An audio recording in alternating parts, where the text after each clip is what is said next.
Bu qiz saroyimizga yashirincha kirib oldi va nima uchun kirganini tan olmayapti. Uni tan olishga majbur qilish kerak. Ahyon Rukani himoya qilishni bas qil. U adashgan va mas'uliyatni his qilishi kerak. Lekin uni yaxshilab gaplashib olsak bo'lmaydi. Agar u hali ham opa bo'lishga qodir bo'lmasa, hech narsani hal qila olmaydi. Rukuniga saboq berish kerak. U bunday yo'l tutavermaydi-ku. Ha, to'g'ri. Men buni Asavunni bilan ham rejalashtiraman. Nima uchun bu yerda ekanligingizni ayting. Chikita, qo'rqma. Biz hammamiz shu yerdamiz va hech kim senga zarar yetkazmaydi.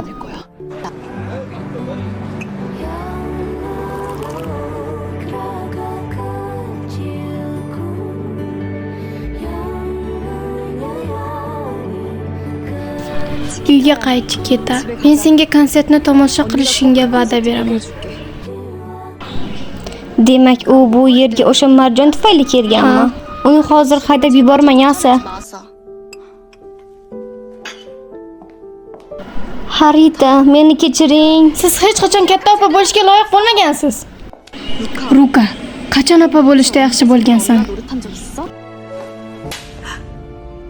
Sen mendan keyingi ikkinchi katta opasan. Nega buncha og'ir yukni yelkangga tashlading, Rita?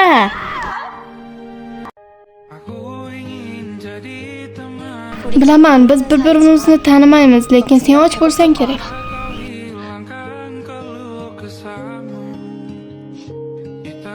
Yolg'izlik qanday ekanligini bilaman, chunki men o'rtanchi farzandman va ko'pincha o'zimni yolg'iz his qilaman.